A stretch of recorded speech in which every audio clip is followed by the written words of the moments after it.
Hello అండి. So, wow ma'am ఛానెల్‌ని చాలా బాగా సపోర్ట్ చేస్తున్నారు అందరూ గూడా.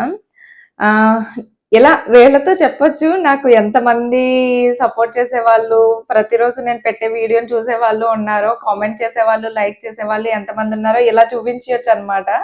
సో, అంత తక్కువ మంది నాకైతే ఉంటారు. ఆ తక్కువ మందిలో కూడా రెగ్యులర్‌గా లైక్ చేసి, చూసి, కామెంట్ చేసేవాళ్ళకి స్పెషల్ థాంక్స్ చెప్పుకుంటున్నాను నేనైతే. శ్వేత, నిమిదిత రెగ్యులర్‌గా కామెంట్ చేస్తూ ఉంటారు. చాలా చాలా థాంక్స్ అండి. సో, నాకైతే ఒక కామెంట్ చేశారు. మేడం ఎవరైనా ఎదుటి వాళ్ళు మనల్ని హర్ట్ చేస్తున్నప్పుడు, మాటలతో హర్ట్ చేస్తున్నప్పుడు అసలు ఎలా తీసుకోవాలి? వాళ్ళకి ఎలాంటి సమాధానం చెప్పాలి? లేకపోతే వాళ్ళ నుంచి ఎలా దూరం అవ్వాలి? లేకపోతే దాని నుంచి నేనెలా బయటపడాలి? సో, ఇలా అడిగారనమాట. మాటలు ఎదుటి వాళ్ళంటే చాలా హర్టింగ్‌గా అనిపిస్తాయి కదండీ! సో, వాళ్ళ మాటలు తోటాల్లాగా పేల్చుతూ ఉంటే, మన గుండెల్లో బాణాల్లాగా గుచ్చుకుంటాయి కదండీ! సో, మరి ఎలా?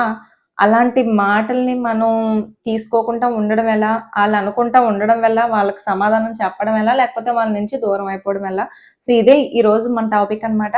Welcome back to our channel wow mom. Moms గురించి చెప్పాలంటే జస్ట్ వావ్ అనే చెప్పొచ్చు. ఎందులోని తగ్గేదేలే అంటున్న మామ్స్ కోసమే కాకుండా హెల్తీగా, హ్యాపీగా ఉండే వాళ్ళందరి కోసం మన ఛానెల్‌లో వీడియోస్ ఎప్పటికప్పుడు పోస్ట్ చేస్తూనే ఉంటాను. ఫస్ట్ టైమ్ మన ఛానెల్‌లో ఈ వీడియోని ఎవరైనా చూస్తున్నట్లయితే మన ఛానెల్‌ని ఇప్పుడే సబ్స్క్రైబ్ చేసుకోండి. మన ఛానెల్‌లో నేను ఎప్పుడు కూడా మోటివేషనల్ వీడియోస్ అండ్ అలాగే పర్సనాలిటీ డెవలప్‌మెంట్ స్కిల్స్ ఇలాంటి టాపిక్స్ మీద వీడియోస్ చేస్తూ ఉంటాను. సో, ఈ వీడియోని ఎక్కడ స్కిప్ చేయకుండా ఎండింగ్ వరకు చూసిన తర్వాత మీకు నచ్చితే లైక్ చేయండి. ఇంకొంతమందికి హెల్ప్ అవుతుంది అనుకుంటే షేర్ చేసేయండి. సో, మీ అమూల్యమైన చేతులతో ఈ వీడియో ఎలా ఉంది అనేది కూడా కామెంట్ చేసేయండి. సో, వీడియోలోకైతే వెళ్ళిపోదాం. అయితే ఎదుటి వాళ్ళ మాటలు అసలు మాట అనేది మంత్రం అండి. సో, మాటలు ఎలా మాట్లాడాలి? సో, ఎదుటి వాళ్ళని ఎలా ఐస్ చేసుకోవాలి? ఎదుటి వాళ్ళని ఎలా తొక్కాలి? ఎదుటి వాళ్ళని మాటలతో బ్రతికించొచ్చు. మాటలతో చంపేయొచ్చు ఒక మనిషిని. మాటలతో మనం గెలవచ్చు.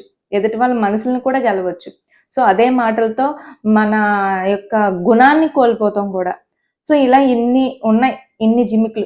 మన పూర్వం పెద్దలు కూడా అనేవాళ్ళు, "మాటలతో బూరెలుండేస్తున్నాడురా వాడు. సో, ఎంత బాగా మాయ చేస్తున్నాడో మాటలతో." ఏంటంటే మాటకి అంత పదునుందనమాట. సో, ఒక మాట పదునైన కత్తి లాంటిదండి. సో, ఆహ్, ఈ మాటకి 2 వైపులా పదునుంటదనమాట. సో, 2 వైపులా పదునంటే ఒక మాట అనేది ఎలా అంటే మనిషికి చాలా విలువైంది ముఖ్యంగా. సో, అలాంటి మాటల్ని ఎలా పడితే అలా మనం వాడకూడదు. ఫస్ట్ అయితే వాళ్ళు మనల్ని హర్ట్ చేస్తున్నారు. హర్ట్ చేసేలాగా మాట్లాడుతున్నారు అంటే, ఫస్ట్ మిమ్మల్ని హర్ట్ చేసేలాగా ఎవరంటున్నారు అనేది గుర్తుపెట్టుకోండి. సో, ఎవరంటున్నారు బేసిక్‌గా ఆహ్, బయట వాళ్ళు బయట వాళ్ళు చుట్టుపక్కల ఉండేవాళ్ళు నలుగురు 4 రకాలుగా అంటున్నారంటే మనం పెద్దగా పట్టించుకోవద్దండి. సో, అంటే నేను ఈజీగానే చెప్తాను పెద్దగా పట్టించుకోవద్దు అని. కానీ అవి చాలా హర్టింగ్‌గా ఉంటాయి. ఎందుకంటే మన మైండ్‌లో మనం క్యారీ చేసేస్తామనమాట.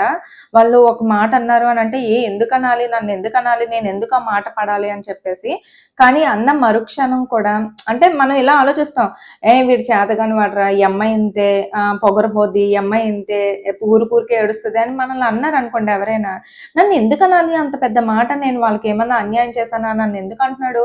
నన్నెందుకంటుంది ఆవిడ? అలా ఎందుకనాలి అని చెప్పేసి మనం మైండ్‌లో ఎక్కువ పెట్టుకుంటూ ఉంటాము. కాకపోతే అలా మైండ్‌లో వాళ్ళన్న వెంటనే మనం మైండ్‌లోకి తీసుకున్న వెంటనే ఎందుకనాలి అన్న తర్వాత ఆడికి బుద్ధి లేదు అందుకే అన్నారు అని చెప్పేసి వదిలేద్దాం మనం. సో, బయట వాళ్ళ మాటలు పెద్దగా లెక్కకు తీసుకోకండి. ఎందుకంటే అది మన మనసుని పాడు చేస్తది. వాళ్ళ మాటల్ని పట్టించుకోవద్దని నేను అనట్లేదు ఎప్పుడు కూడా. మన మనసుని పాడు చేసుకోవద్దు అని నేను ఎప్పుడు చెప్తూ ఉంటాను. ఇంకా సెకండరీ ఏంటి? ఇంకా ఎవరంటారు మనల్ని ఎక్కువగా అంటే మన బెస్ట్ ఫ్రెండ్సు లేకపోతే మన బంధువులు, లేకపోతే మన రక్త సంబంధికులు, లేకపోతే మనకి పెళ్ళైతే మన భర్త. పెళ్ళైతే భర్త గాకుండా భర్త తాలూకా భర్తకి సంబంధించిన రక్త సంబంధికులు. అంటే ఇంకా అత్తగార్లు, మామగార్లు, ఆడపడుచులు, తోటికోడళ్ళు, బావలు, మరుదులు ఇలా అందరూ ఉంటారనమాట. సో, ఎవరికి ఎవరు వల్ల హర్ట్ అవుతుందో మనకు తెలీదు. సో, అందరిని నేనిక్కడ తీసుకొస్తున్నాను ఎగ్జాంపుల్‌గా. అయితే మిమ్మల్ని ఎవరంటున్నారు ఈ మాట? సో, బయట వాళ్ళైతే మనకి అసలు లెక్కే లేదనమాట. వదిలేద్దాం. బయట వాళ్ళ మాటల్ని ఎక్కువగా క్యారీ చేయకండి దయచేసి. ఇంట్లో వాళ్ళ విషయానికొచ్చేద్దాం. ఇంట్లో వాళ్ళని మనం అసలు వదలలేం కదా! ఇంట్లో వాళ్ళు కూడా 2 కేటగరీస్ ఉంటారు. సో, మనం గూడా ఒక్కొక్కసారి ఎలా ఆలోచిస్తామంటే అండి, బేసిక్‌గా ఇప్పుడు నేనే ఉన్నాను. మా అమ్మ నన్ను ఏదైనా ఒక మాట, ఎప్పుడు చూసినా ఫోను పట్టుకొని కూర్చుంటావు. లెగక్కడ ఆ ఫోను పక్కన పెట్టేసి ఆ వంట చెయ్యు అని మా అమ్మ నన్ను కోపంగా ఒక మాట అన్నదనుకోండి, "ఏ ఉండమ్మా అలాగా ఇప్పుడే కదా పట్టుకున్నాను" అని రివర్స్ మాట ఇచ్చేస్తాను. For example. లేకపోతే మా అమ్మ అన్నది కదా అని చెప్పేసి, తర్వాత చేస్తానులే అమ్మా అని స్మూత్‌గా సమాధానం చెప్తాను. లేకపోతే మా అమ్మే అన్నది కదా అని చెప్పేసి గౌరవించి వెంటనే వెళ్ళి నేను వంట చేసేస్తాను. ఆ మాటని పెద్దగా లెక్క లెక్క చేయను. సో, ఇదే మాట మా అత్తగారు అన్నారనుకుందాము. "ఏంటి ఏంటి ఎప్పుడు చూసినా ఫోను పట్టుకొని అలా కూర్చుంటావు? మా అబ్బాయి వచ్చే టైం అయింది కదా! వంట చెయ్యెళ్ళు" అని అన్నదనుకోండి. అమ్మ ఏ టోన్‌లో అయితే అన్నదో ఈవిడ కూడా ఆ టోన్‌లోనే అన్నదనుకుందాం ఫర్ ఎగ్జాంపుల్ గాన. కానీ ఇక్కడ అమ్మ బాబోయ్! మనలో ఒక అవతారం ఇలా ఎత్తేస్తదనమాట. నన్నావిడ అంత మాట అంటదా? ఎందుకనాలి? ఫోను పట్టుకుంటే ఏంటి తప్ప? నా హక్కులు నాకున్నాయి. ఆడదానికి స్వతంత్రం లేదా? అది ఇది, అది ఇది అని చెప్పేసి మనం ఆ మాటని ఇదిగా తీసేసుకుంటాం. అంటే ఇక్కడ మన గురించి ఆలోచించమంటున్నాను నేను.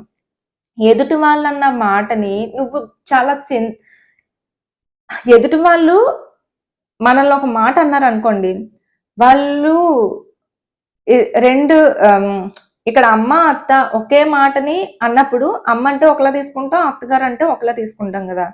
సో, ఇలా తీసుకోవడం అంత మంచిది కాదు అని నాకనిపిస్తూ ఉంటదనమాట.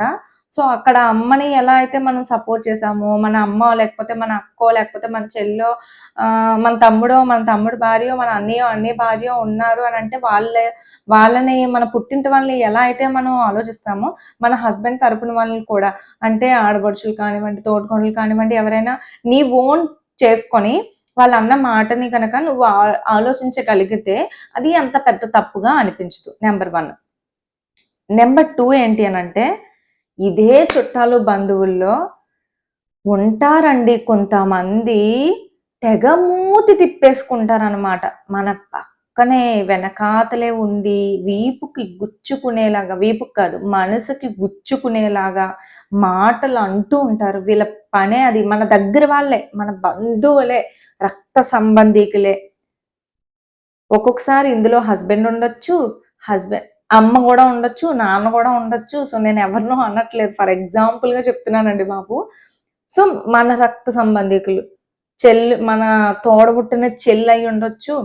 సో, లేకపోతే మన హస్బెండ్ బుట్టిన తమ్ముళ్ళో, లేకపోతే తాలూకాలు ఎవ్వరైనా అయ్యుండొచ్చు. ఆడపడుచులు ఇలా. లేడీస్ కంటే ఆ రిలేషనే కదండీ ఉంటది. సో, వీళ్ళెలా అంటారంటే, మనల్ని చూసి వారవలేరు. మనతో ఫైట్ చేయడానికి, ప్రతి చిన్న మాటకి గొడవ పెట్టుకోవడానికి, నీకు బుద్ధి లేదా? నీకు సిగ్గు లేదా? నువ్వు చేసిన వంట బాలేదు. నువ్వు ఆహ్, నువ్ నువ్వసల నువ్వొచ్చిన జాతకమే బాలేదు. ఇదెప్పుడు ఇంతే. ఇది ఏడుపు గొట్టుది. దీని జాతకమే ఇంత. లేకపోతే ఇది ఇంకా రకరకాల మాటలతో హింసిస్తారండి. చాలా హర్టింగ్‌గా అనిపిస్తాయవి. సో, మరి ఎలా అంత హర్టింగ్‌గా అనిపించి ఇవి ఎలా తీసుకోవాలి?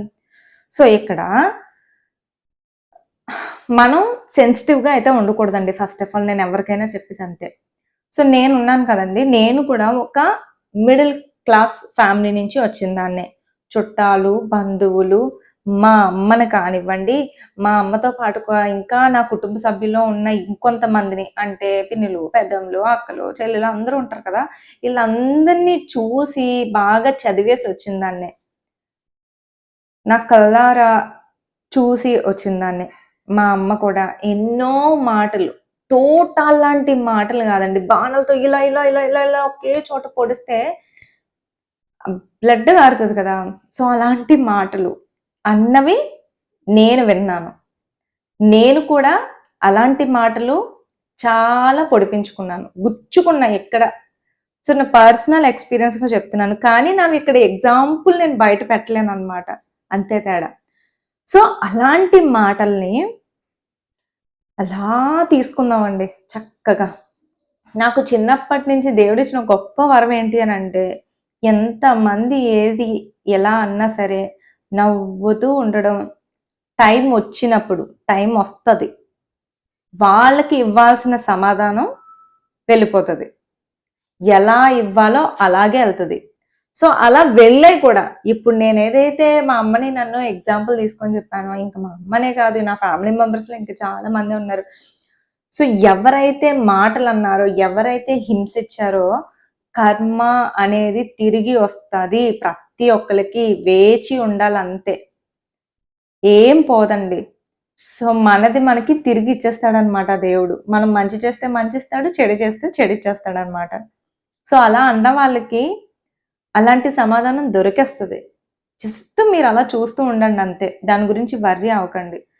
దేవుడే ఉన్నాడు, అంతా మంచే జరుగుతది, చూసుకుంటాడు అని చెప్పేసి ఈ చుట్టాలు, బంధువులు అన్న మాటలకి మనం పెద్దగా పట్టించుకోవద్దసలు. అలా అని వాళ్ళు అంటున్నారు కదా అని వాళ్ళతో మీరు ఎక్కువగా ఫైట్ చేయొద్దు. ఎందుకు ఫైట్ చేయొద్దు అని నేను ఎక్కువగా చెప్తూ ఉంటానంటే, ఫైట్ చేయడం వల్ల మనం ఎక్కువగా క్యారీ చేస్తున్నట్లు మన మైండ్‌లోకి. ఫైట్ చేయడం వల్ల మన మెంటల్ స్ట్రెస్‌ని పెంచుకుంటున్నాము. ఫైట్ చేయడం వల్ల మానసికంగా అనారోగ్య పాలవుతున్నాము. మెంటల్లీ ఒక్కసారి మనం అనారోగ్యంగా ఉన్నాము అని అంటే మనకొచ్చే డిసీజెస్ అన్నీ జబ్బులన్నీ ఉండవండి. సో మెంటల్లీ ఎవరైతే వీక్ అయిపోతున్నారో వాళ్ళకి హార్ట్ అటాక్స్ వస్తున్నాయి, కొలెస్ట్రాల్ పెరిగిపోతుంది, బీపీ, షుగర్‌లు అన్నీ కూడా వచ్చేస్తున్నాయన్నమాట. సో ఎప్పుడు జరిగినా ఎవరు ఏమన్నా మిమ్మల్ని మాటలతో పొడుస్తున్నా, బాణాలతో గుచ్చుతున్న టైం వస్తది. కాపోతే మీ ప్రయత్నం మాత్రం మీరు చెయ్యండి. సో వాళ్ళకి మనం చాలా స్ట్రాంగ్‌గా నిలబడాలండి ఎక్కడైనా సరే. ఇప్పుడు కొన్నిసార్లు ఎలా ఉంటది అనంటే, వాళ్ళు మన మంచితనాన్ని కూడా అలుసుతనంగా తీసుకుంటారు. ఫస్ట్ అయితే మీరు ఆళ్ళు మిమ్మల్ని మాటలు అంటున్నారు అనంటే, ఎలాంటి సందర్భాల్లో మాటలంటున్నారు? ఆ మాటలు అనకుండా మీరు చేసి చూపించండి. మనం ఎవ్వరమైనా సరే సమాధానం అక్కడి నుంచే ఇవ్వాలి. సో వాళ్ళ ముందు నవ్వుతూ ఉండడమే కాకుండా, ఈ ఒక సందర్భం వచ్చినప్పుడు గట్టిగా ఫైట్ ఇవ్వాలన్నమాట వాళ్ళతోటి. ఎలా ఫైట్ ఇవ్వాలి అనంటే, తిరిగి ఇంకొక మాట మాట్లాడకూడదు వాళ్ళు. అలాంటి ఫైట్ ఇవ్వాలి వాళ్ళకి. మనం చెప్పే వాళ్ళతో మనం ఫైట్ చేశాము అనంటే ఖచ్చితంగా నేను ఎవరితోనైనా గొడవ పడొద్దు అని చెప్తాను. కానీ పడితే ఒక్కొక్క మాట వాళ్ళకి ఎలా విసరాలంటే, రాళ్ళు వాళ్ళకి తగలాలి, అలా ఎళ్లి మన మాటలు రాళ్ళలా తగలాలి. తిరిగి వాళ్ళు మాట్లాడుకుంటా మనం మాట్లాడాలి వాళ్ళని. మన దగ్గర రెడీగా ఉండాలి అలాంటి వర్డ్స్ అన్ని. నువ్వు వాళ్ళ మీద ఫైట్ చెయ్యి. నిన్ను ఒకవేళ మాటలతో హింసిస్తున్నారు అని అంటే నువ్వు చూస్తూ ఏమి ఉండొద్దు. అలాగని రెగ్యులర్‌గా గొడవ పడొద్దు. కానీ ఒక్క రోజంటూ నీకొస్తది చూసారు, ఆ రోజు నువ్వు ఎళ్లి, ఇది నా హక్కు, ఎందుకు మీరు నన్ను ఇలా బాధ పెడుతున్నారు, ఎందుకు మీరు నన్ను ఇలా హింసిస్తున్నారు అని వాళ్ళకి సమాధానం చెప్పడానికి నీ దగ్గర మాటల్ని నువ్వు రెడీగా ఉంచుకో. నువ్వు సెన్సిటివ్‌గా ఉండొద్దు. నిన్ను నువ్వు హార్డ్ చేసుకో. అతి మంచితనం కూడా పనికిరాదండి మనకి. మనకంటూ మన సమయం వచ్చినప్పుడు మనం సమాధానం చెప్పడానికి, ఎదుటి వాళ్ళకి సమాధానం చెప్పడానికి కూడా మనం రెడీగా ఉండాలి. అలా ప్రిపేర్ అవ్వాలి రెగ్యులర్‌గా. అద్దం ముందు నిల్చొని నన్ను అలా మాటలంటున్నారు కదా! ఆళ్ళకి నేను ఎలాంటి సమాధానం ఇవ్వాలి అని చెప్పేసి రెగ్యులర్‌గా ప్రాక్టీస్ అవ్వండి. అది హస్బెండ్ అయినా సరే.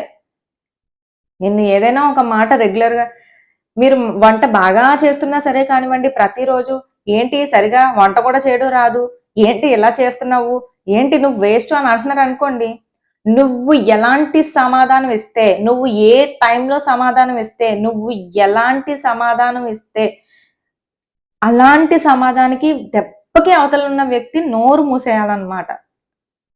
అలాంటి సమాధానాన్ని నువ్వు ప్రాక్టీస్ అయ్యి ఉండాలి.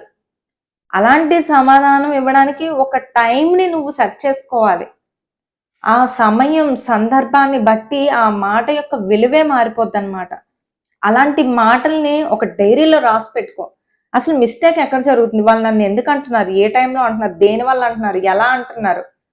వాళ్ళు నెమ్మదిగా అంటే నేనే సెన్సిటివ్ కాబట్టి నాకు గుచ్చుకున్నట్టు అనిపిస్తున్నాయి అనంటే నువ్వు స్ట్రాంగ్ అవ్వు.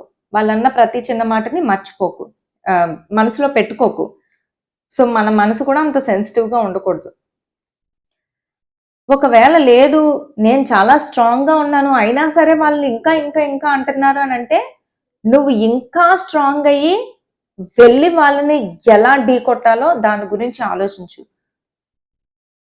నువ్వు ఇంకా ఇంకా ఇంకా స్ట్రాంగ్ అయ్యి ఒక్క మాట మనం మాట్లాడితే తిరిగి వాళ్ళు నోరెత్తకూడదండి. అలాంటి సమాధానం మన దగ్గర ఉండాలండి.